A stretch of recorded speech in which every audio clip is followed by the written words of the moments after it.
A second example of this kind of work came when we were involved with the Texas Department of Transportation. TXDOT goes through a process called condemnation when they are trying to build highways. Sometimes they have to condemn property in order to make that highway a reality. And in this case, they were condemning some property that was related to several malls in Texas.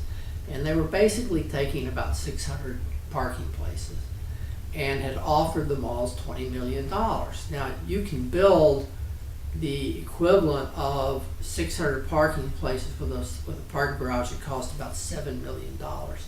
So in one way you can look at it is that 20 million is fairly generous for that. But in this case, one of the malls was asking for $60 million.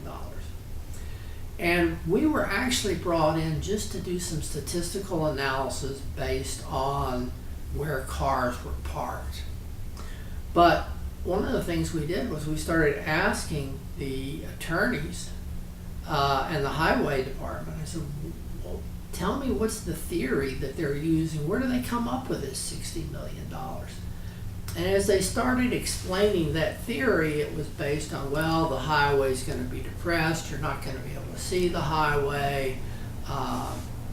And so that's going to lead to a lot less traffic. So one of the things we did was, let's test these things. Every one of the things that they're proposing is what we call empirical. In other words, we can test it.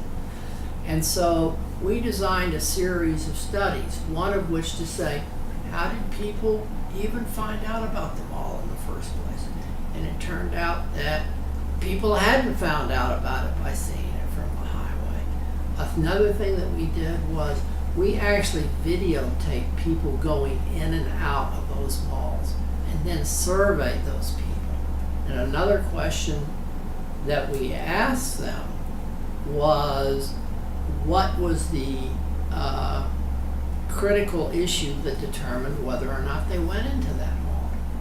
And one of the things we found out was that we could replace that depressed highway with signage that was going to cost about $72,000 a year. Well, that's a lot less than $40 million over an extended period of time. You can just put money aside in a trust. And so, in any case, ultimately the case was settled, and the mall owners basically agreed on a settlement that was very close to what they had agreed upon in the first place.